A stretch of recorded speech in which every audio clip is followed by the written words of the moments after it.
창세기 12장에 야훼께서 아브라함에게 이르시되 너는 너의 본토 친척 아비 집을 떠나 내가 네게 지시할 땅으로 가라. 내가 너로 큰 민족을 이루고 내게 복을 주어 내 이름을 창대케 하리니 너는 복의 근원이 될지라. 너를 축복하는 자에게는 내가 복을 드리고 너를 저주하는 자에게는 내가 저주하리니 땅의 모든 족속이 너를 인하여 복을 얻을 것이니라 하시니라. 자, 이스라엘 민족을 욕하지 않습니까? 그 사람은 하나님 앞에 벌을 받습니다. 저주를 받아요. 이스라엘 민족이 잘 되기를 시도하고 그들을 돕지 않습니까? 그 나라 민족은 잘 돼요. 이게 성경 예언이고 하나님께서 마지막 때 하나님의 영광을 위해서 그렇게 할 것이라는데 그 하나님의 영광을 거슬려가는 사람들이 많습니다. 그게 뭐냐? 하나님의 뜻을 알지 못하고 그들을 옹호하고 하는 사람들은 다 망하는 것입니다. 정신 차려야 돼요. 정신 차려야 됩니다. 자, 스가랴 14장에 이제 야훼 날입니다. 마지막 심판 날인데 그 심판 날 어떻게 되냐면 그날에 내 재물이 약탈되어 너희 중에서 나누리라. 내가 열국을 모아 예루살렘과 싸우게 하리니 성읍이 함락되며 가옥이 약탈되며 부녀가 욕을 보며 성읍 백성이 절반이나 사로잡혀 가려니와 남은 백성은 성읍에서. 자, 이 내용 보면 야훼 날, 마지막 심판 날 이 이스라엘 나라는 이제 거의 패전이에요. 이제, 전 세계 모든 나라 볼 때, 모든 민족 볼 때, 이제 이번에 이제, 6.12이고 뭐고, 전쟁에서 막 대승했었는데, 이번에 이제 완전히 망하구나. 그걸 보게 될 것이라 했습니다. 그걸 보게 됐는데, 남은 백성은 성읍에서 했는데, 자, 엊그제 신문입니다. 어제 신문이죠? 19년 10월 19일 토요일. 어제 신문이지 않습니까? 어제 신문에 어떠 있냐면, 이게, 미국 보란 듯 ICBM, 대륙간 탄도 미사일이지 않습니까? SLBM, 잠수하면서 미사일 쏘는 거지 않습니까? 동원, 러시아 전역에서 대규모 군사훈련. 그런, 우리가 알고 있듯이, 러시아가 얼마나 군사대국입니까? 그렇지 않습니까? 과거에 미국과 이 어깨를 나눴지 않습니까? 그런데 다시 군사대국이 되어가고 있습니다, 지금. 군사대국이 되어가고 있는데, 이 러시아가 이제 성에서는 마지막에 이스라엘을 공격할 것이라 했습니다. 그러면 러시아가 공격하고 중국이 공격하면 이스라엘 나라는 살겠습니까? 못 살겠습니까? 이스라엘이 지겠죠? 그렇지 않습니까? 누가 봐도 이스라엘이 패전한 겁니다. 그래서 이제 초반전에 그냥 완전히 박살나버립니다. 조금 전에 말씀처럼. 그런데 그렇게 이제 성읍 절반이 이제 이렇게 사람들이 이제 붙들어가고 하는데 그때 주님께서 오셔서 그들을 멸할 것이다. 그렇게 해서 하나님께서 하나님의 영광을 나타낼 것이다 라고 말씀을 놓고 있습니다. 남은 백성이 끊치지 않을 것이라 했습니다. 그때 야훼께서 나가서 그 열국을 치시되 이왕 전쟁 날에 싸운 것 같이 하시리라. 그 날에 그의 발이 예루살렘 앞 동편 감람산에 설 것이요. 감람산에 해봐야 여기서 요 밑에 사거리 있죠. 이 밑에 사거리밖에 안 돼요. 거리가. 그러니까 앞에 바로 지척입니다. 예루살렘에서 바로 지척이에요. 지척인데 그 감람산이 동서로 갈라질 것이라 했습니다. 그 감람산에 누가 야훼의 발이 예루살렘 앞 곧 동편에 감람산에 서실 것이라 했어요. 감람산 그 한 건너가 동서로 갈라져 매우 큰 골짜기가 되어서 산 절반 북으로 절반 남으로 옮기고 사도행전 1장에 자기가 묻을 때 예수께서 묻자 하루되 주께서 이스라엘 회복하심이 이때이니까 하니 가라사대 때와 기한은 아버지께서 자기 권한을 주셨으니 너희 알 바 아니요 오직 성령이 너희에게 임하시면 너희가 권능을 받고 예루살렘과 온 유다와 사마리아와 땅까지 이르러 내 증인이 되리라 하시니라. 이 말씀 마치시고 저희 보는 데서 올려 가시니 주님이 승천에 올라가시죠. 그러면 저를 가려 보이지 않게 하더라. 올라가실 때 제자들이 자세히 하늘을 쳐다보고 있는데 흰 옷 입은 두 사람이 저희 곁에 서서 가로되 갈릴리 사람들 어찌하여 서서 하늘을 쳐다보느냐. 너희 가운데 하늘로 올리우신 이 예수와는 하늘로 가신 본 그대로 오시리라. 자, 다시 오시는데 어디로 오신다고요? 감람산이라고, 제자들이 감람이라는 산으로부터 예루살렘에 오니 있지 않습니까? 감람산에서 승천했어요. 근데 스가랴서는 주님께서 오시기 전에 벌써 감람산의 마지막 주의 심판하시는 날 오셔서 그들을 싹 쓸어볼 것이라 했지 않습니까? 자, 그러면 감람산에 오시는 분이, 올라가셨던 분이 야이시라는 얘기죠. 이 내용만 비교해도. 자, 또 보시겠습니다. 마태복음 24장이지. 왜 그러면 예수께서 그렇게 해서 오시느냐 겁니다. 아까 이제 처음에 보여드렸던 것처럼 예루살렘 성전이 지어져서 1335일 되는 날 주님의 재림이 있을 것이라고 이제 다니엘서 12장에 말씀을 놓고 있었습니다. 예수께서 성전에 나와서 가실 때에 제자들이 성전 건물들을 가르쳐 보이려고 나아오니 대답하여 가라사대 너희가 이 모든 것을 보지 못하느냐. 내가 진실로 너희에게 이르노니 돌 하나도 돌 위에 남지 않고 다 무너뜨리리라 했습니다. 자, 그러면 예루살렘 성전 건물이 파괴될 것입니까? 안 파괴되지 않습니까? 파괴될 것이라고 주님이 말씀하셨어요. 주님께서 말씀하셨는데 그것이 AD 70년에 파괴됐습니다. 그러면 너는 선지자 다니엘의 말한 바 황폐케 할 가정의식 거룩한 것은 선것을 본 것은 인장 깨달을진저 했습니다. 근데 이 부분이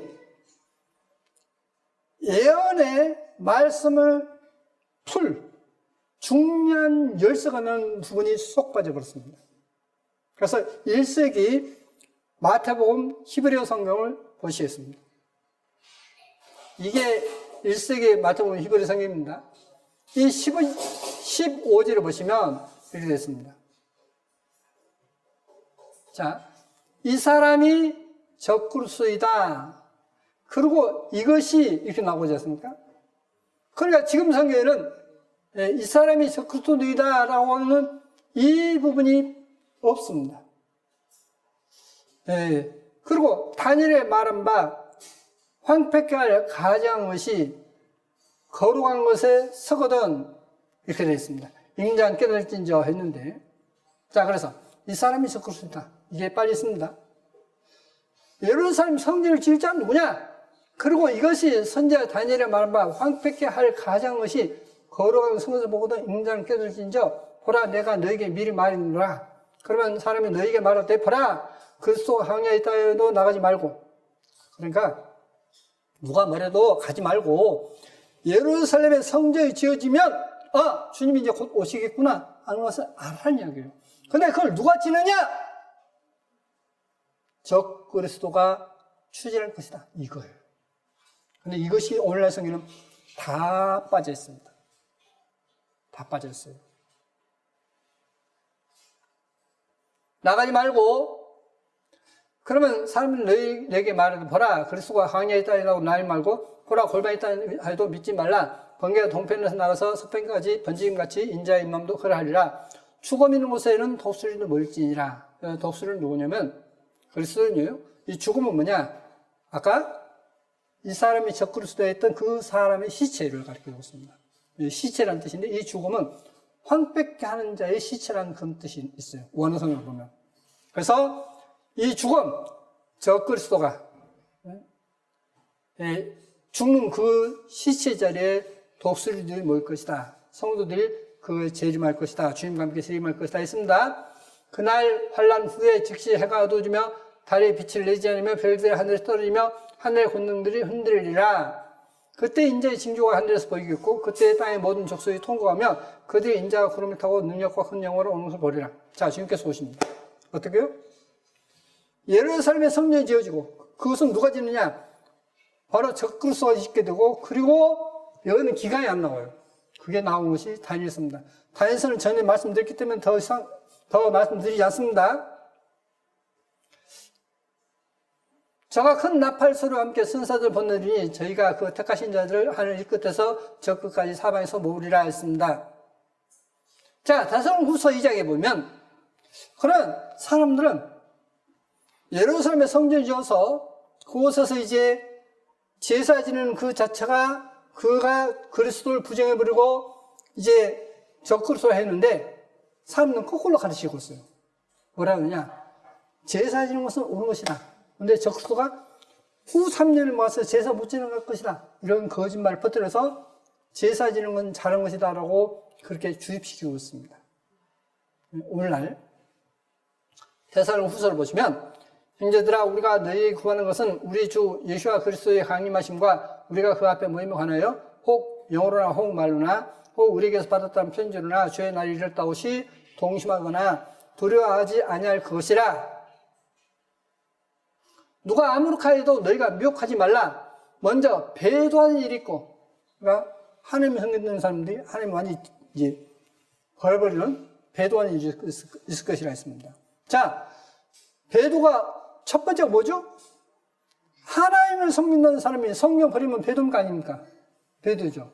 그런데 지금 현재 교황이 이제 더 이상 성경 필요 없어. 이건 후닥다리야. 이거 없어버리고 새로운 거 만들어야 돼. 라고 했죠. 저는 보여드리지 않습니까? 더 이상 보여드리지 않습니다. 저 불법의 사람 곧 멸망의 아들이 나타나기 전에 이르지 아니하리니 저는 대적하는 자라 범사 일컫는 하나님이나 숭배한 자 위에 뛰어나 자존하여 하나님 성전에 자기를 보여 하나님이라 하느니라. 자, 하나님의 성전에서 자기를 누구로 한다고요? 하나님이라. 그러니까 아까 마태복음 24장 내용에서 24장 15절이 이 사람이 적그리스도이다. 바로 그 성전 지을 것이다. 라고 했지 않습니까? 딱 맞지 않습니까? 그렇지 않습니까? 내가 너희와 함께 있을 때 이 일을 너희에게 많은 것을 기억하지 못하느냐? 저로 하여금 저희 때에 나타나게 하려 하여 지금 막는 것을 지금 너희가 안 하니 불법 비밀이 이미 활동했으나 지금 막는 자가 있어 그 중에서 옮길 때까지 하리라. 자, 이 적그리스도가 나타나려고 했어요. 공개적으로 이제 성전에 앉아서 이제 자기 보여 하나님이라 할 자가 나타나려고 하고 있습니다. 그런데 주님이 막고 계신다 했어요. 이 막고 있던 것을 이렇게 옮기면 이제 나타나겠죠. 그게 언제냐? 성전이 지어지는 것이다. 그래서 성전이 지어서 거기 앉아서 자기 보여 하나님이라 할 것이다. 라고 했습니다. 근데 막고 있기 때문에 아직 성전이 지어지지 않는 것이고 성전에 앉아서 자기를 보여 하나님이라고 할 수 없는 것입니다. 그러나 이 불법 비밀 멸망의 아들은 이미 그것을 활동하고는 있다 했습니다. 이미 활동하고는 있지만 막기 때문에 공개적으로 성전에 앉아서 자기를 보여 하나님이라 하지 못한다. 그러나 이것은 성전에 앉아서 자기를 보여 하나님이라 할 자로서 지금 활동하고 있다라고 되어 있습니다. 그러면 어떻게 활동하고 있는지 보시겠습니다. 그때 불법한 자가 나타나리니 주 예수와께서 그 입의 기운으로 저를 죽이시고, 아까 누구였죠? 주검이었죠. 주검에 있는 것에서 독수리를 먹일지라 했지 않습니까? 바로 주 예수와께서 그 입의 기운으로 저를 죽이시고 성전에 앉아서 자기를 하나님이라 하는 그 자를 죽이시고 강림하여 나타나심으로 패하시리라. 자, 말씀 같습니까? 맞죠? 정확하고 맞지 않습니까? 자, 보십시오. 그러니까 성전이 지어져야 돼요. 성전이 지어지기 전에는 재림이 없습니다. 성전이 지어져서 계시록에 있는 내용처럼 세대 반, 3년 반이 지나야 주님이 오신다는 뜻이에요.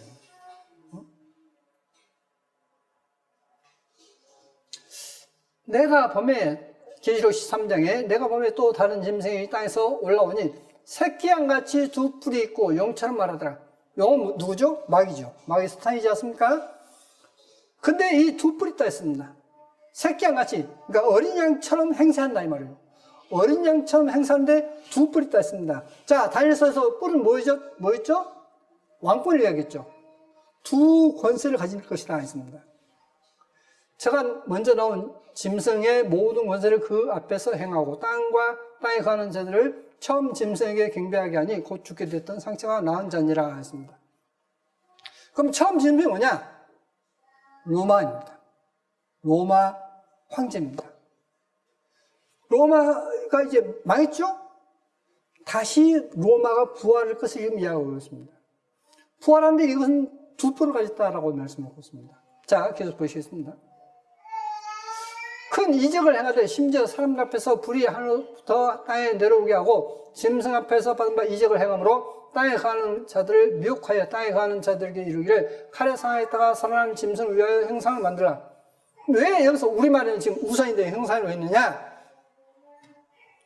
보시겠습니다. 여기 지금 짐승을 위하여 우상을 만들라 했습니다. 우상이라 했는데 여기 이미지예요. 그리고 에이콘입니다. 에이콘인데 에이콘은 형상입니다. 형상, 화상 그렇게 표현했는데 그러면 이 에이콘이 동의어가 있는데 시간이 없으니까 이 에이콘만 보겠습니다. 에이콘은 닮음의 개념인 대표와 표명의 의미를 첨가시킨다.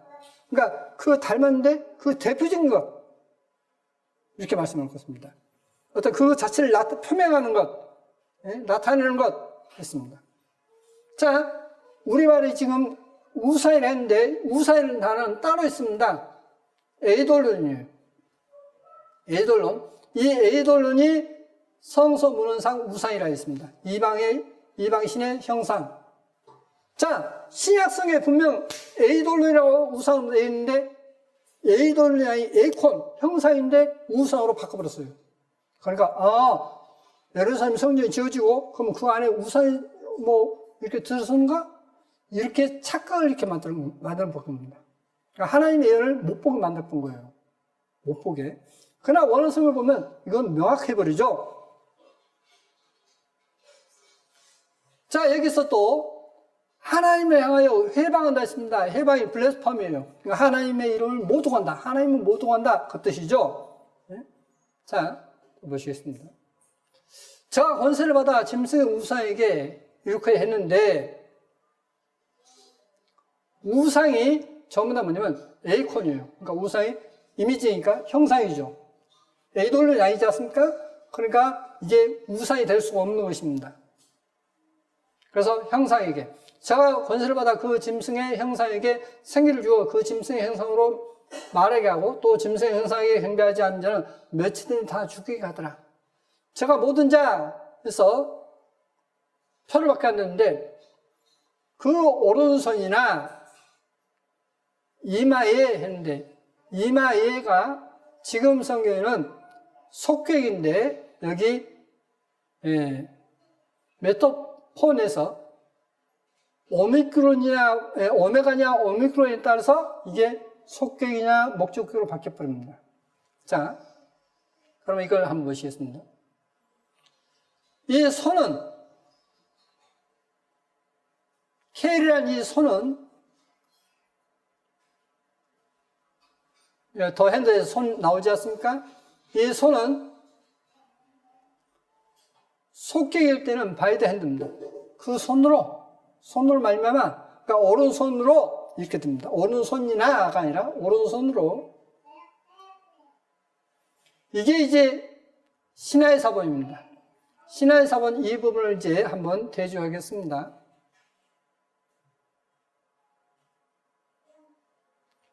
여기 이제 메토폰 했는데 오미크론 했는데 여기 보시면 메토폰 오미크론이에요.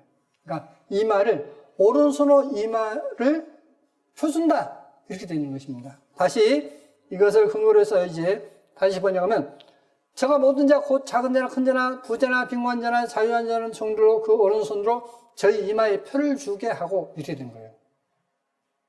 이게 최초의 신약 서본인 신하의 서본입니다. 350년경 신하의 서본입니다. 자, 그러면 이마에다가 표를 줍니까 안 줍니까? 이게 카톨릭이 하는 거예요. 짐승의 표 666표다 있지 않습니까? 이 사람이 쓴 책에는 원어성이 이렇게 돼 있다는 것은 증거를 못하고 이게 옛날에 있었던 많은 이제 교부들이 이걸 이야기해왔다라고 하는 걸 소개하는 것 뿐입니다. 그래서 이 교황이 어린아이에게 이마에 표를 주고 또 추경이 또 이마에 주고 이 여자에게 이 이마에 표를 주지 않습니까? 오른손으로 이마에 줍니다. 오른손 엄지손가락으로 이마에 표를 줍니다. 누구든 이 표를 가진 자 외에는 매매를 못하게 하는 이 표는 짐승의 이름이나 그 이름의 수라. 지가 여기 있으니 총미는 자는 그 짐승의 수를 세어보라. 그 수는 사람의 수니 666이니라 했습니다. 자, 그러면 계시록 13장 1절에 내가 보니 바다에서 한 짐승이 나오는데 뿔이 어려워 머리가 7이라. 그 뿔에는 10멸관이 있고 그 머리에는 참남의 이름들이 있더라. 내가 본 짐승은 표범과 비슷하고 그 발은 곰의 발 같고 그 입은 사집 같은데 용이 자기 능력과 보좌와 큰 원죄를 그에게 주었다 했습니다. 빨리 넘어가겠습니다.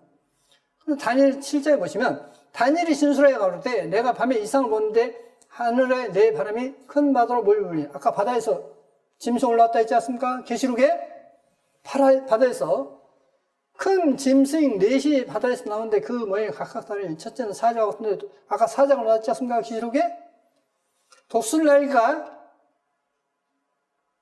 있더니 내가 벌사에 그 날개가 뻗었고 또 땅에서 사람처럼 두 발로 석양을 받았으며 입었으며 또 사람의 마음 받았으며 또 내가 밤 이상 가운데 그 다음에 본 넷째 짐승은 무섭고 놀라며 또 극히 강하며 또 큰 천리가 있어 먹고 부서뜨리고 그 나머지를 발로 밟았으며 이 짐승은 전에 짐승과 다르고 또 10뿔이 있더라. 아까 10뿔과 7물이라 했지 않습니까?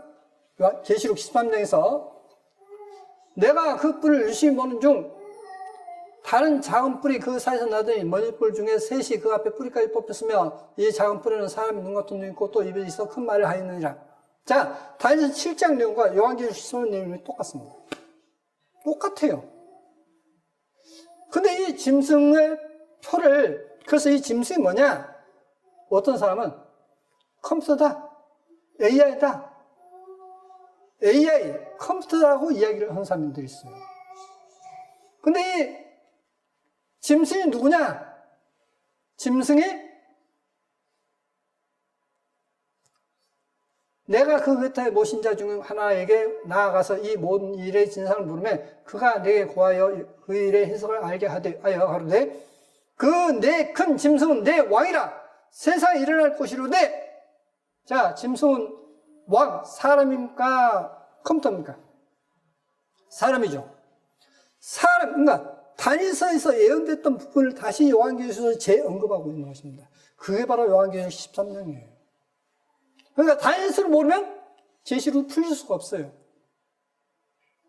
근데 이 짐승을 베개 브레셀에 큰 컴퓨터를 놓고 더 비스트해서 짐승이라고 붙이고 컴퓨터가 마치 이 짐승인 것처럼, 그래서 바코드가 베리칩이 마치 660표인 것처럼 믿게 자꾸 여러모리를 하고 있는 겁니다. 근데 성경 모르면 그게 속아 넘어가요. 성경을 봐야 되는 것입니다. 분명히 이 짐승은 땅에 내 왕이다 했습니다. 그 내 큰 짐승은 내 왕이다. 세상에 일어날 것이다 했습니다. 자, 그러면 왕인가 아닌가 보십시오. 여기 보시면 라틴어로 비카루스 필리데이에 있습니다. 왕을 가르쳐 이렇게 불러요. 그런데 이 라틴어 비카루스 필리데이를 숫자로 해서 환산해서 하면 그 숫자 합이 666이 됩니다. 그 사람이 숫자를 한번 세어봐라. 666이다. 했는데, 그 실제로 1612년 초에 안드레아스 헬 위그는 자기가 저술한 로마의 적그리스도라는 책에서 그리스도의 대리자, 비카 오브 크라이스트란 칭호가 666이라는 수의 합이라고 지르겠다. 라틴어 하나님의 아들의 대리자, 비카르 필리데이라고 쓴 것에서 각 알파벳 수치는 다음과 같다 해서 그 합을 합하면 660이 된다 했습니다. 그래서 중세 암흑시대에 그리스도인들이 적그리스도가 누구냐? 교황이다. 다 이야기했어요. 다 이야기했어요. 그리고 그 표가 660인 표다라고 다 이야기했어요. 저는 근데 그때 당시는 오른손을 이마에 준다는 이 말을 못 풀었습니다. 왜? 그때 당시는 제가 신화의 사본이 없었기 때문에. 그래서 어느 목사님이 그 유럽에서 쓴, 저자들이 쓴 그런 영어로 된 자료를 제게 좀 줬어요. 그냥 제가 덮어놨습니다. 왜? 성경 구문을 한번 보여보십시오. 라고 했던 겁니다. 저희 집에 어디에 있는가 없는가 모르겠습니다만. 근데 놀랍게도 이제 이것을 풀게 되었습니다. 자, 또 짐승이 큰 말과 하나님을 모독한 하는 입을 받고 또 40살 일할 권세를 받으니라. 짐승이 입을 벌려 하나님을 향하여 모독하 되 그의 이름과 하나님의 이름을 모독한다 했습니다. 하나님의 이름을 모독한다 했습니다. 자, 우리가 기도할 때 하늘에 계신 우리 아버지요. 주기도 그렇게 하나 있지 않습니까? 하늘에 계신 우리 아버지요. 또 이제 땅에 있는 자를 아비라 하지 말라 했지 않습니까? 자, 보십시오. 마태복음 23장에 그러나 너희는 랍비라 칭을 받지 말라. 너희 선생은 하나요. 너희는 다 행진이라. 여기서 랍비는 뭐냐면 성경이 가르치는 선생을 랍비라고 합니다. 이스라엘서. 그래서 너희는 선생이라 하지 마라. 두 번째, 땅에 있는 자를 아비라 하지 말라. 너희 아버지는 하나이시니 곧 하늘에 계신 자니라. 어떤 신앙적으로 누구를 아버지라 부르지 마라.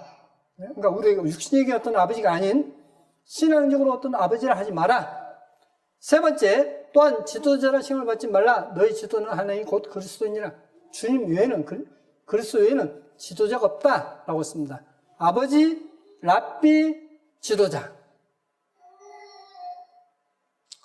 교황했습니다. 가치적 교자죠. 가치는 황제라는 뜻이죠.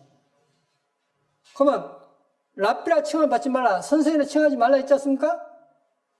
우리말 번역하면 선생이지 않습니까? 자, 근데 교황이라 불러요. 그렇죠? 그러니까 이것은 하나님의 이름을 모독함까 하는 것이 아닙니까? 모독하는 것이죠. 그렇죠? 두 번째, 공식 호칭, 성하, 파파의 친근감이었습니다. 성하가 뭐죠? 거룩한 자인데 아주 낮은 자로서 거룩한 자. 그러면 주님, 누가 가장 겸손한 자이죠? 예수와이죠. 나는 마음이 오냐고 겸손한 자 있지 않습니까? 그래서 가장 겸손한 분이 누구냐? 예수하심을 성경에서 말씀을 놓고 있습니다. 그런데 성하, 거룩한 자가 한 분밖에 없다 했지 않습니까? 부자 청년에게. 그렇죠? 근데 자기가 가장 거룩한 자로서 낮은 자다. 안 되죠? 두 번째, 파파. 파파가 뭐죠? 아버지? 어떻게 아시죠? 파파가 무슨 말인지 아십니까? 라틴어입니다. 자, 이거 보시면 파파라는 라틴식 호칭은 영어로는 pop에서로 불려진다. 수많은 신도들이 교황의 행렬을 향해 비바 파파라고 환호하는 것은 환호하는 광경은 매우 인상적이다 했습니다. 비바 파파가 뭐죠? 사람들이 막 비바 파파 막 했었지 않습니까? 비바는 만세의 뜻입니다. 자, 그럼 한번 보시겠습니다. 법 했는데 이 법은 구라틴어에서 파파라 한다. 구라틴어에서 파파라 하는데 여기 보시면 로마 사람 카톨릭 교회의 머리인 로마의 감독이 있습니다. 로마의 감독은 누구죠? 로마 감독은 교황이지 않습니까? 교황인데 그것이 로마 사람이, 카톨릭 사람이라 했습니다. 로마 교황을 얘기했는데, 이 단어나 파파를 보시겠습니다. 라틴어 파파라 있는데, 라틴어 사진입니다. 파파는 뭐냐면 아버지, 아버님, 대문자로 보면 교황이라고 되어 있습니다. 비바 파파는 뭐냐면 아버지 만세! 이 말이에요. 그럼 우리가 누구를 가리켜서 아버지 만세 해야 되겠죠? 하나님이죠. 어떤 어려움이 있을 때 하나님 그 기도를 들어서 어떤 잘 때면 하나님 감사합니다 만세 하지 않습니까? 하나님을 향해서 아버지라 너희는 땅에 있는 자를 아비라 하지 말라. 너희 아버지는 하늘에 계신 하나님밖에 없다 했습니다. 그러면 이미 그 세력은 데살로니가후서 2장에 있는 말씀처럼 활동하고 있습니다. 안 하고 있습니까? 활동하고 있죠. 단지 예루살렘의 성전이 지어져서 그곳에 앉아서 자기를 보여 하나님이라 한다는 말은 아직 되어지지 않았지만 그 일이 이미 진행 중에 있습니다. 자.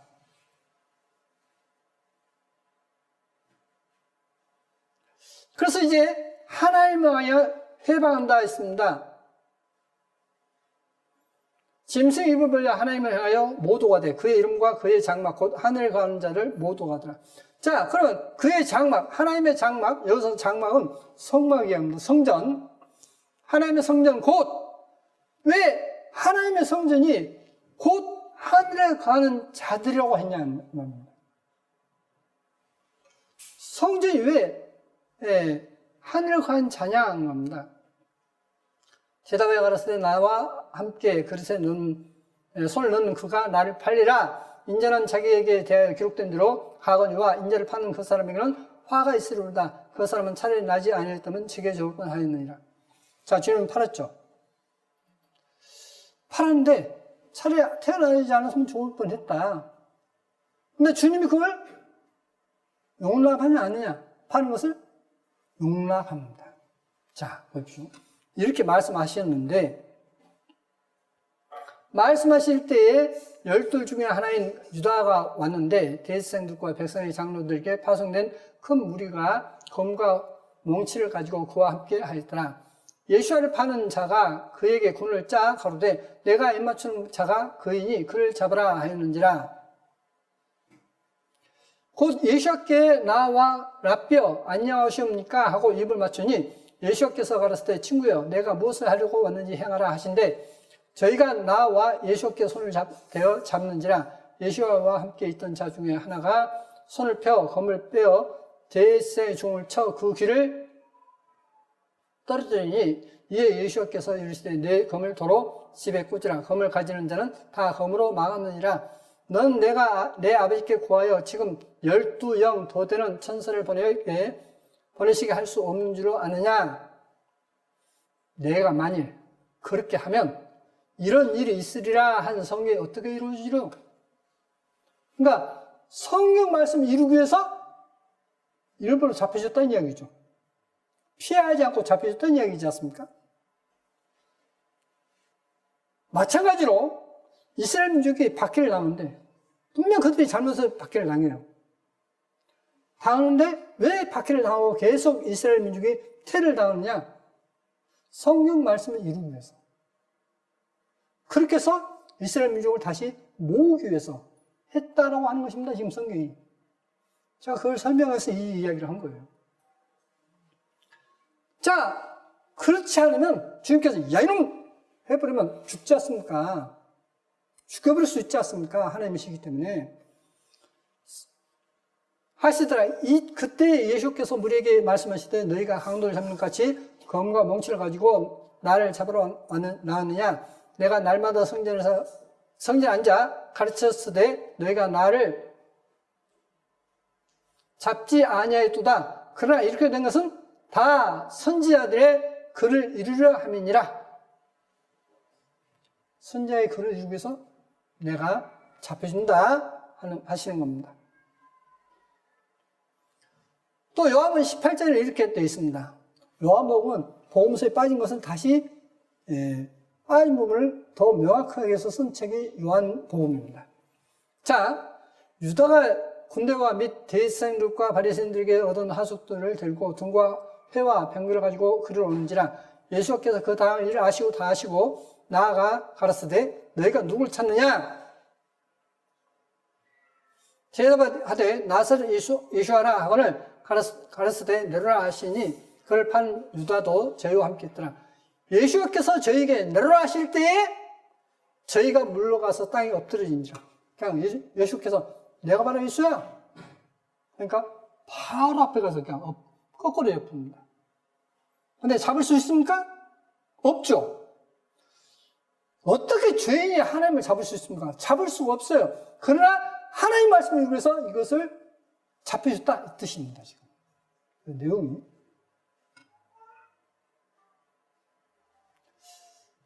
마태복음 23장에 다시 이제 적그리스도를 생각하겠습니다. 저희가 모든 행위를 사람에게 보이고자 하여 하나님 곧 그 차는 경물을 넓게 하며 옷을 크게 하고 잔치 상속과 회당의 상저와 시장에서 문난받는 것과 사람에게 랍비라 시험받는 것을 좋아하느니라. 그러면 여기 그 차는 경물이 뭐냐면 이마에다가 이렇게 해서 상자 모양을 해서 성경을 써요. 그래서 그 안에서 넣고 이마에 이렇게 묶고 다녀요. 그러니까 항상 하나님의 말씀을 생각한다 이 뜻입니다. 그게 이제 예수와 당시에 예수님께서 계실 때 있었던 일입니다. 그래서 이제 랍비라, 아비라, 지도자라 칭을 받지 마라. 근데 이 세 가지를 다 받는 것이 누구냐? 오늘날 교황인 것입니다. 요한복음 2장에 이제 그의 나라 곧 하늘에 가는 자를 모두 건다 했는데 예수께서 대답하여 가르칠 때 너희가 이 성전을 헐라 내가 사흘 동안에 일으키리라. 유대인들이 할 때 이 성전은 46년 동안에 지었거늘 내가 3일 동안에 일으키느냐 하더라. 그러나 예수와는 성전된 자기 육체를 가리켜 말씀하신 것이라. 자, 누가 성전이라고요? 예수와. 그러면 성전이 땅의 것을 박살내버렸지 않습니까? 그리고 진짜 성전인 예수와는 하늘 계시죠. 그러니까 이 땅의 것을 무시해버리고 제사장이 바뀌었기 때문에 제사 직분이 바뀌었기 때문에 율법도 바뀐다 했죠. 그런데 그 바뀐다는 내용을 무시해버리고 계속 성전에서 제사 지내면서 자기가 하나님이라 하니까 누구를 조롱하는 거죠? 하나님을 조롱한 거예요. 자, 두 번째, 주님께서 성전이시다 하셨고 고린도전서 3장에 너희가 하나님의 성전인 것과 하나님의 성전이 너희 안에 가시는 것을 알지 못하느냐? 우리가 누구다고요? 하나님의 말씀 받는 사람을 성전이다. 그래서 성전을 덮이면 내가 망한다 라고 했습니다. 우리는 하나님의 말씀 받는 사람으로서 성전이다.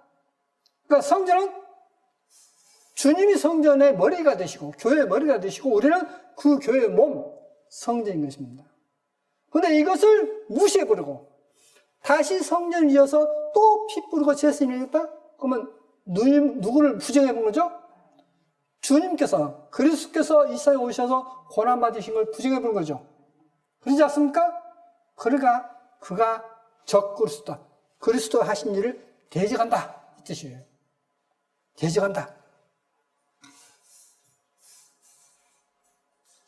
자, 그래서 벵겔이라는 사람이 있습니다. 벵겔이라는 사람이 어떠냐면 이제 이 원어를 잘 아시는 분인데 계시록 13장에서 바다에서 한 짐승이 나오는데 해서 이 짐승을 뭐라고 표현하냐면 여기 이렇게 나옵니다. 계시록 13장과 17장에 묘사된 짐승은 10뿔과 7머리를 가진 하나의 같은 짐승이다. 짐승은 그리스도의 나라에 대항하는 교회 정치 세력이다. 자, 아까 두 뿔이 있다 했지 않습니까? 두 뿔은 뭐냐면 이 콘스탄티누스 황제가 정치 세력의 왕권도 있지만 교회 수장도 됐던 거예요. 그러니까 두 권력을 가지고 있는 겁니다. 그래서 두 뿔이라 했는데 여기서 분명 여기서 이 분도 교회와 정치 세력을 가지고 있는 것이다. 그래서 그는 짐승은 두 세력을 가지고 있다라고 했습니다. 짐승 로마시와 긴밀하고 또 독특한 영화성을 가지고 있다. 짐승은 현 시점에 존재한다. 짐승은 누구다고요? 로마 교황이다. 이렇게 5가지로 정리했습니다. 이때에도 원어를 잘 아시는 벵길이라는 사람도 이렇게 표현했습니다. 그런데 이 8절에 가서 경배한다라고 했지 않습니까? 교화에 관한 의식 행위일 때 이 말은 보통 예배, 경배인데 그것에 관련된 것이 그의 발에 입맞추는 것인데,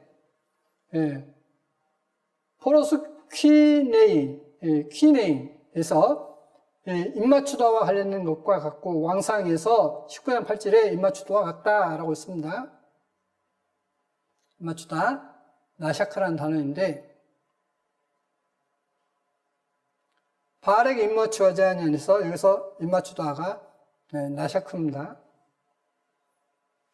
그러나 내가 이스라엘 가운데 7일 천일을 남기리니 다 무릎을 바알에게 꿇지 않고 다 그 입을 바알에게 입맞추지 아니한 자니라. 그러니까 바알에게 입맞추지 않았다는 이야기는 그 바알 앞에 무릎을 꿇지 않았다는 얘기지 않습니까? 그렇죠? 그런데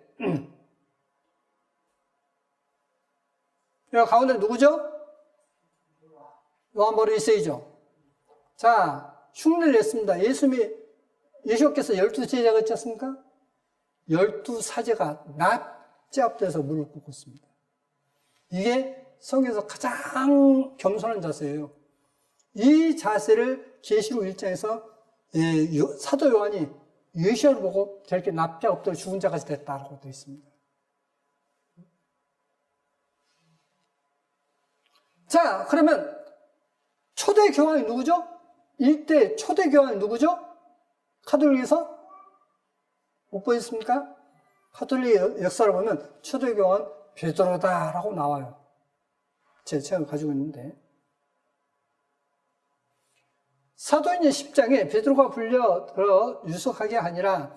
이튿날 일어나 저희와 함께 갈새 옆과 두어 형제도 함께 가니라. 이튿날 가이사랴에 들어가니 고넬료가 일가와 가까운 친구들을 모아 기다리더니 마침 베드로가 들어올 때에 고넬료가 맞아 발 앞에 엎드려 자라니 베드로가 일어서라 너도 사람이라 하고 더불어 말하며 들어가. 자, 사도 베드로는 카톨릭에서 초대 교황이라고 합니다. 근데 그 초대 교황이었던 베드로가 절을 받았습니까? 안 받았습니까? 안 받았죠. 나도 사람이야. 그러지 마. 하고 이렇게 벌었어요. 근데 베드로가 초대 교황이라는 교황이, 지금 교황이나 모든 교황이 납작 엎드려서 절을 받아요. 누구에게만 이렇게 해야 됩니까? 하나님께만 해야 될 그것을 받고 있다는 것입니다. 계시록 22장에 또 내게 말하되 이 책의 예언의 말씀을 임모하지 말라. 때가 가까우니라. 불의를 하는 자는 그대로 불의하고 더러운 자는 그대로 더럽고 의로운 자는 그대로 의를 행하고 거룩한 자는 그대로 거룩되게 하라. 자, 불의를 한 자 계속 불의 옳지못한 걸 하게 하고 더러운 자는 계속 덥게 그냥 하도록 하고 또 의를 행한 자 의로운 자는 계속 의를 행하게 하고 거룩된 자는 정말 하나님께 바치신 자는 거룩되게 하라. 그러니까 제가 뭘 느끼냐면 아무리 그렇게 하면 안 됩니다. 그렇게 살면 안 됩니다. 좀 이렇게 돌이켜요. 근데도 안 돌이켜요. 제가 이 말씀이 현실로 되구나. 아무리 하나님의 말씀이 그렇게 되어 있지 않고 당신이 지금 생각이 잘못됐으니까 이렇게 하시오. 한데도 돌이키지 않는 사람은 결국 성경대로는 불의한 자, 그냥 불의하게 놔둬. 더러운 자, 그대로 더럽게 해. 그냥 놔둬버려. 의로운 자는 더 의롭게 살게 만들고, 거룩한 자는 거룩한 모습으로 살게 해라. 그래서 주님의 말씀을 제자들이 가서 전하는데, 2시까지 전하는데, 받아들이려면 어떻게 해요? 발에 먼저 떨어뜨려 했습니다. 그래서 실제 떨죠. 이 무시무시한 말씀을 우리는 생각해야 됩니다.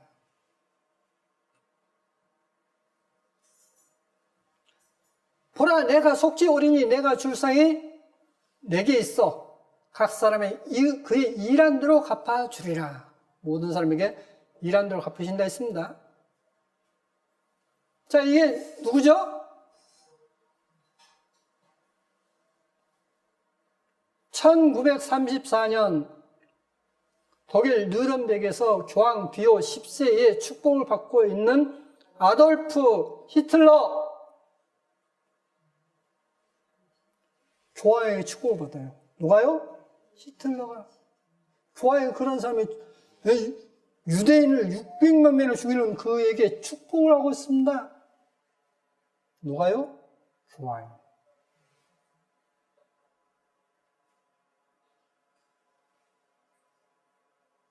여기에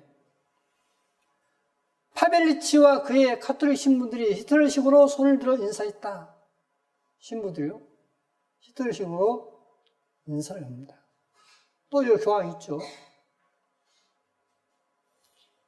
이탈리아, 독일, 우스타시 독재자 장교들에 둘러싸인 스테파나 대주교와 말콘 교황.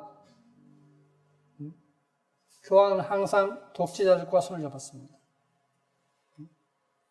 사진이 있으니까 어떻게 이걸 변명할 수가 없겠죠. 홀로코스트 들어보셨죠? 무슨 뜻이죠? 네? 홀로코스트란 말은 용어, 유대인은 왜 꺼릴까? 세계 대부분의 나치 독일의 유대인 학살을 홀로코스트라 부르지만 유대인들은 슈아라는 말을 선호한다. 홀로코스트는 그리스 홀로카우스톤에서 비롯됐다. 신에게 바치기 위해 전부 태우는 방식으로 희생동물을 뜻한다. 자, 이스라엘 민족이 학살한 것입니까? 하나님께 바쳐진 것입니까? 학살한 것이죠. 이 역사가들이, 사악한 역사가들이 하나님께 바쳤다고 써버려요. 그것이 홀로코스트입니다. 그러니까 홀로코스트는 쓰면 안 돼요. 그 독일 나치스를 조종했던 카톨릭이 죽인 것이지 하나님께 바치진 예물이 아닌 것입니다. 쓰지 마십시오. 쓰려면 쇼아라는 단어를 쓰십시오. 저는 쇼아, 대학살했다. 그것도 개가 안 하면 그냥 대학살 그렇게 쓰셔야 됩니다.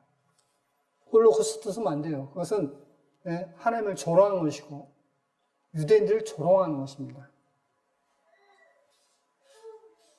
교황 2000년 3월 7일자 신문인데 교황청 2000년 과오에 고해했는데 십자군 전쟁 반유대주의 종교적 반 잘못 인정했습니다.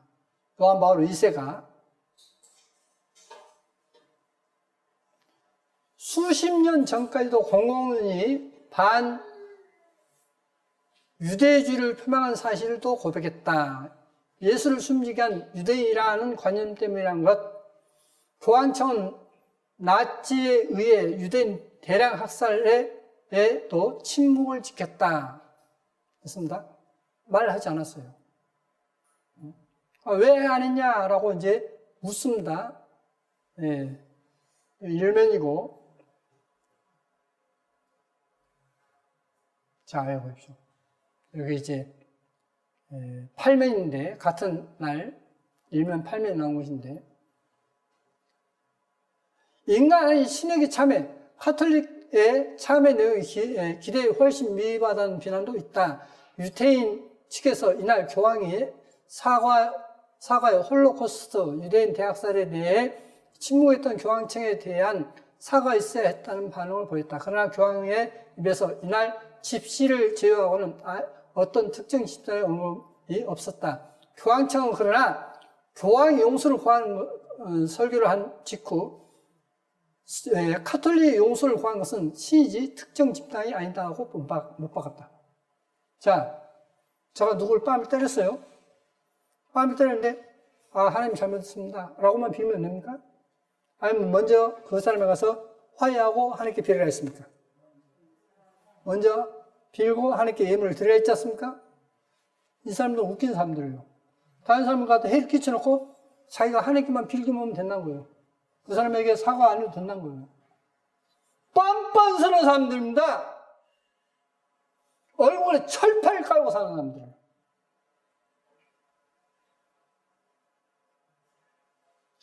자, 다시 에스겔을 보시겠습니다. 여러 날 후 곧 말년에 내가 명령을 받고 곧 그 땅 곧 오래 항모했던 이스라엘 산에 이르니 그 땅 백성은 칼을 벗어나서 열국에서부터 모여 들어오면 이방에서부터 나와서 다 평안히 거하는 중이라. 자, 말년에 마지막에 이스라엘 민족이 어떠냐?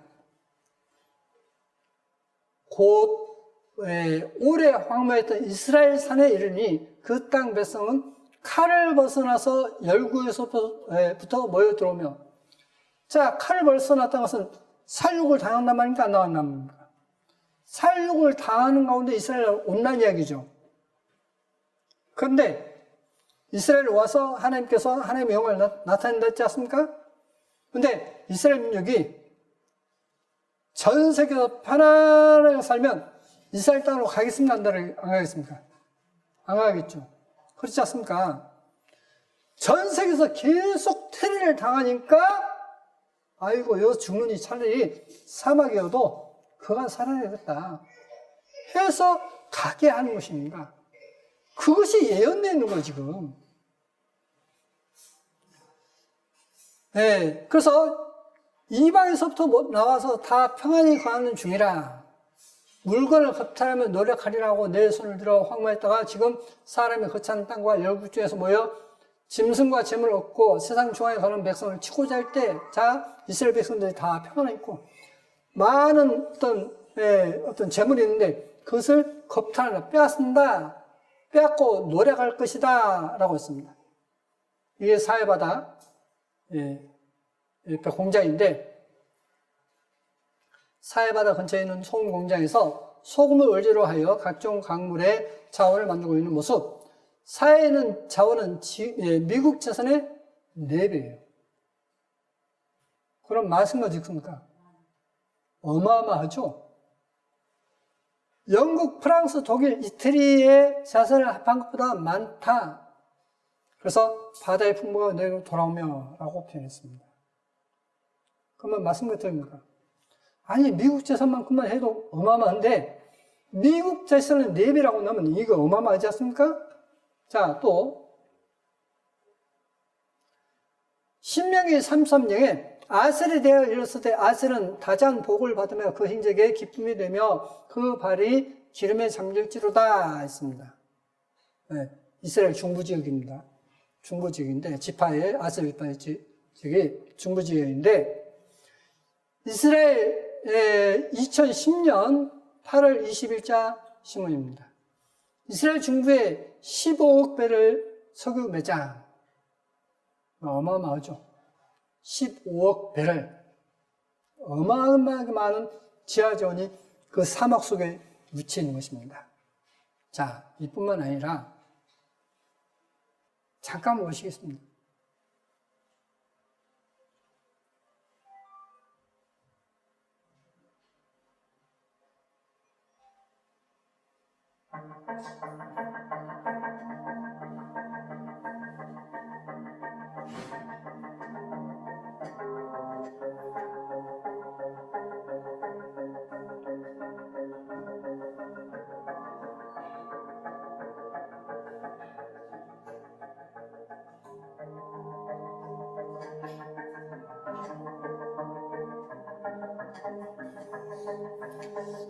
지금 이 이스라엘은 어마어마하게 많은 석유와 가스가 있어가지고 옛날엔 다 수입했는데 지금 수출하는 나라가 되어버렸습니다. 한국에서만 해도 40% 갖다 수출하는데요. 자, 여기가 지금 이스라엘이지 않습니까? 이스라엘 앞에 지중해예요. 여기에서 어마어마하게 많은 석유와 가스가 매장됩니다. 100년을 쓰고도 남답니다. 자, 그러니 바다의 풍부가 내게로 올 것이란 말이 맞습니까? 틀립니까? 맞죠? 그 외에 틀림없이 맞습니다. 하나님께서 사해 바다에도 그 미국 자산 4배인데 이 육지, 이스라엘 땅에만 해도 석유와 가스가 어마어마하게 매진되어 있고요. 바다에는 더 많이 매진되어 있어요. 그러니 성경 예언이 말씀 같습니까? 이것을 빼앗으러 러시아가 치러올 것이란 거예요. 이것을 빼앗으러.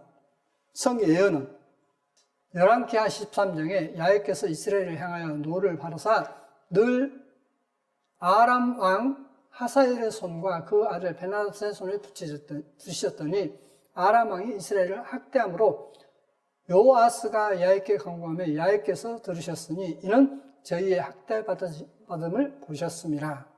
그러니까 왜냐면 누구에 붙였다 해도 정복하게 했어도 어느 정도 이상 학대하면 그것도 하나님 앞에 죄입니다. 그러니까 학대이기 때문에 그걸 바라본다. 그럼 지구상에서 하나님을 섬기는 사람으로서 가장 학대받는 사람이 누구죠? 놀랍게도 북한입니다. 세계에서 가장 지독하게 기독교인을 박해하는 나라가 북한이에요. 그러니 하나님께서 북한을 손보겠습니까? 안 보겠습니까? 틀림없이 봅니다. 앞으로 보십시오. 틀림없이 하나님께서 북한을 갖다 손보십니다. 자, 이스라엘 민족을 이렇게 학대하니까 그걸 보셨다 했어요. 여기 보면 2019년 10월 11일 얼마 전 신문이지 않습니까? 독일 유대교 회당 총격 게임 플랫폼 통해 생중계 사람을 죽이면서요. 그걸 갖다 생중계했어요.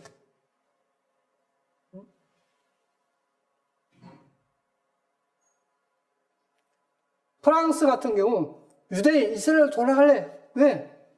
프랑스 같은 데는 유대인들이 1000년 동안 살았답니다. 근데 밖에 나가니까 계속 총격을 받으니까 이렇게 해서 충분히 그냥 이스라엘 돌아가자. 자, 칼에서 벗어날 것이라 했습니까? 벗어나서 온다 했습니까? 안 온다 했습니까? 칼에서 벗어나서 올 것이라 했죠. 주님께서 가룟역에 붙잡힐 것을 주님께서 그 성경 말씀을 이루기 위해서 선자를 통해서 말씀하는 걸 이루기 위해서 하신다 했죠.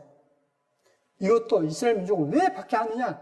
그렇게 해서 이스라엘 민족을 다 모아가지고 하나님의 영광을 나타내기 위해서 하신다는 겁니다. 자, 더 보시겠습니다. 이 일본이 문나라를 갖다가 이제 침범했지 않습니까? 그래서 일제 36년 동안 고생했지 않습니까? 근데 그걸 찬성했던 사람들은 누구냐? 일본 가톨릭이에요. 여기 나옵니다. 역사에서 무엇을 배울 것인가? 일본 가톨릭 중앙협회의 역금 가톨릭 출판사는 일본의 침략진에 대해 천주교 보인 입장에 관한 주요 자료를 정리한 책이다. 그래서 과거를 돌아보면 일본 군국주의에 대해서 어떻게 협력했는가 하는 것을 쭉 보여준 것입니다. 일본이 한국을 쳐서 한국 기독교를 갖다 그렇게 신사참배하고 못살게 그러는데 그걸 찬성했어요. 잘한다고. 그게 가톨릭입니다. 가톨릭은 하나님을 섬기는 사람들이 아니에요. 그건 지독스러운 독지자입니다. 저들밖에 모르는 독지자들. 중국 커질 때마다 반유대인 광풍이 전 세계에 벌어졌다. 그러면 전 세계에서 그렇게 했으면 전 세계는 유대인들이 다 이스라엘 동안 가겠습니까? 안 가겠습니까? 결국은 가는 거예요. 그걸 에스겔에서는 쫙 설명해놓고 있습니다. 가장 많이 설명해놓고 있습니다. 에스겔 11장에 보시면 너는 또 말하기를 주 야훼의 말씀에 내가 너희를 만민 가운데서 모으며 너희를 흩은 열방 가운데서 모아내고 이스라엘 땅으로 너희에게 주리라 하셨다 하라 하셨고 또 에스겔 20장에서는 내가 너희를 인도하여 열국 중에서 나오게 하고 너희를 흩어진 열방 중에서 모아낼 때에 내가 너희를 향기로 받고 내가 또 너희로 말미암아 내 거룩함을 열국 목전에서 나타낼 것이며 하나님의 거룩하신 모습을 나타낼 것이다. 하나님의 영광을 나타낼 것이다. 라고 말씀하고 있습니다. 지금 하나님은 그 일을 충실히 하고 계십니다. 왜? 이스라엘 민족을 계속 밖에 가서 다 이스라엘 민족이 이스라엘 땅으로 가게 만드는 것입니다. 그러면 너희는 이렇게 기도하라. 하늘에 계신 우리 아버지의 이름이 거룩히 여김 받으시며 하나님이 그러니까 나라가 임하옵시며 킹덤입니다. 그러니까 왕권 주권. 하나님이 나를 주관해 주십시오. 하나님이 주관하신 그 주관하심이 내게 임하옵소서 이 뜻이에요. 그러니까 우리말로 쉽게 표현하면 주님께서 나를 다스리옵소서 이 뜻입니다. 뜻이 하늘에서 이룬 것 같이 땅에서도 이루어지이다.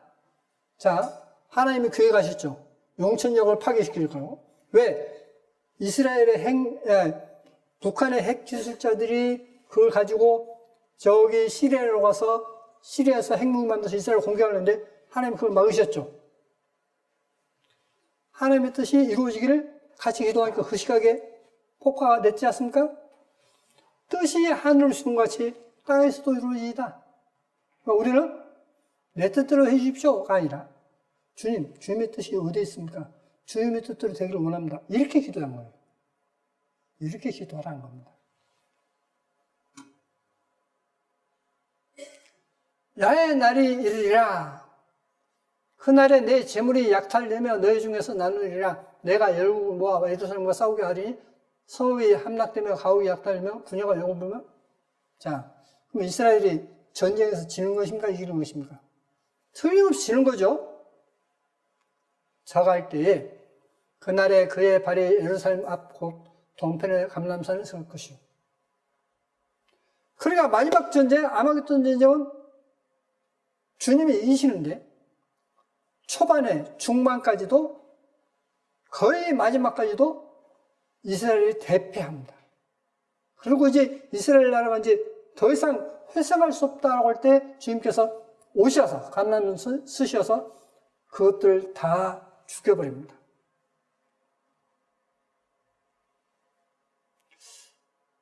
그래서 이제 나의 하나님 여호와께서 임하실 것이요 했습니다. 에스겔 38장 보시면 이제 너는 마곡당은 수구디아인 우리말 성경은 야만인 그것은 뭐냐면 우크라이나입니다. 땅에는 곧 로스와 러시아, 메섹, 모스크바, 두발, 토벌스크에서 지중해 이쪽입니다. 지중해 이쪽, 그러니까 상당히 넓은 지역이에요, 이게. 러시아입니다, 결국은. 왕에게로 얼굴을 향하고 그를 쳐서 예언하여 이르기를 주 야의 말씀에 로스와 메스카 두발과 고가 내가 너를 대적하여 너를 갈고로 내 아간을 꿰고 너와 말과 기병 곧 온 군대를 끌어내되 완전하고 갑옷을 입고 큰 방패와 작은 방패를 가지며 칼을 잡은 큰 무리와 그들과 함께한 바 방패와 투구를 갖춘 바사, 이란, 구스, 이디오피아, 붓, 리비아 놀랍게도 이 나라들이 다 신로로 바뀌었죠. 고멜이 게르만, 그러니까 독일입니다. 독일도 한패가 됩니다, 나중에. 그 모든 때와 극한 북방의 도알마는 터키와 파키스탄입니다. 족속과 그 모든 때 곧 많은 백성의 무리를 너와 함께 끌어내리라. 여러 날 후 곧 말년에 내가 명령을 받고 그 땅 곧 오래 황무했던 이스라엘 산에 이르리니 그 땅 백성은 칼을 벗어나서 열국에서부터 모여 들어오며 이방에서부터 나와서 다 평안에 가는 중이라.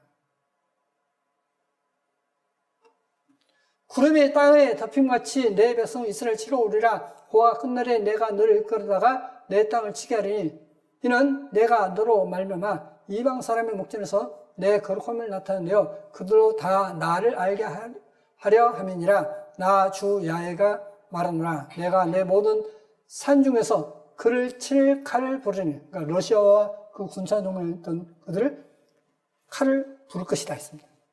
각 사람의 칼이 그 행렬을 칠 것이며. 자, 성경에 보면, 구약 성경에 보면 이스라엘 치러 갔다가 자기들이 쳐서 죽여서 많이 먹는 때가 있죠. 그렇게 할 거라는 거예요. 러시아와 그 군사 동맹을 맺은 그들이 이스라엘 치러 왔다가 이스라엘 공개가 아니라 자기들끼리 공개해서 죽어볼 거라는 거예요. 이게 하나님의 계획이란 겁니다. 그렇게 하실 거라는 겁니다. 내가 또 온역과 피로 그를 국문하며 쏟아지는 폭우와 큰 우박덩이와 불과 유황으로 그와 그 모든 때와 그 함께한 백성에게 비를 내리듯 하리라. 이와 같이 내가 여러 나라의 눈에 내 존담과 내 거룩함을 나타내어 나를 알게 하리니 그들이 나를 야인 줄 알리라. 자, 이렇게 해서 마지막 전쟁을 이스라엘이 졌다는데 마지막 전쟁을 하나님께서 이기게 함으로 인해서 하나님의 존담을 나타낼 것이다. 이게 머지 않았던 겁니다.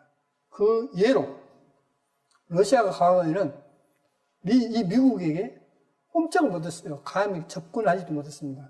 근데 계속 발표된 것이 러시아의 이 심해 잠수함이 미국 잠수함을 격침시켜버렸죠? 미국이 보란 듯이 그냥 군사훈련에서 그냥 자기들의 신무기를 발표하죠? 그래서 그건 언제 됐느냐? 성전이 지어지고 마지막 때였는데 이만큼 됐으면 우리가 이제 미국을 능가한다. 이스라엘을 갖다 충분히 박살낼 수 있다. 그때 되는 겁니다. 근데 그것이 점점 더 준비되고 있습니다. 그러나 하나님께서는 그들이 전쟁에 패할 것이다. 그렇게 해서 하나님의 영광을 나타낼 것이라 했습니다. 그게 멀지 않습니다. 우리가 이제 예전처럼 그냥 옛날에도 그 주님이 제 이름에 내가 갖고 써 라고 하는데 지금 그런 때가 아니에요. 아주 가까워졌습니다.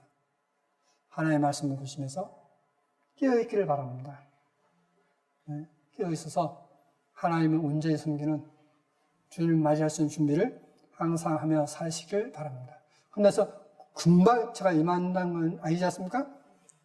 적어도 성전이 지어서 3년만은 지나고 1335일 된 날 이제 주님의 재림이 온다 했지 않습니까? 그러면 그런다 해도 지금 되어지는 상황은 그렇게 멀지 않다 하는 것입니다. 말씀을 가까이 하시고 하나님을 가까이 해주십시오. 기도하시겠습니다. 거룩하신 아버지 하나님, 저 원수 마귀가 이제는 승리할 것이다 라고 하지만은 하나님께서 승리하심으로써 하나님의 존재하심을 나타낸다 했습니다. 우리가 이것을 기다려오니 주님께서 속히 와 주시길 바랍니다. 그래서 저 악한 무리를 심판하시길 바랍니다. 그러나 또 주님께서 불쌍히 여겨주옵소서. 이스라엘 민족을 불쌍히 여기시고 인도하셔서 그들을 하나님의 백성 삼으신 것처럼 이방인에게도 은혜 베풀어 주시길 바라옵니다. 항상 우리를 사랑하시는 거룩하신 예수의 이름으로 기도드립니다. 아멘.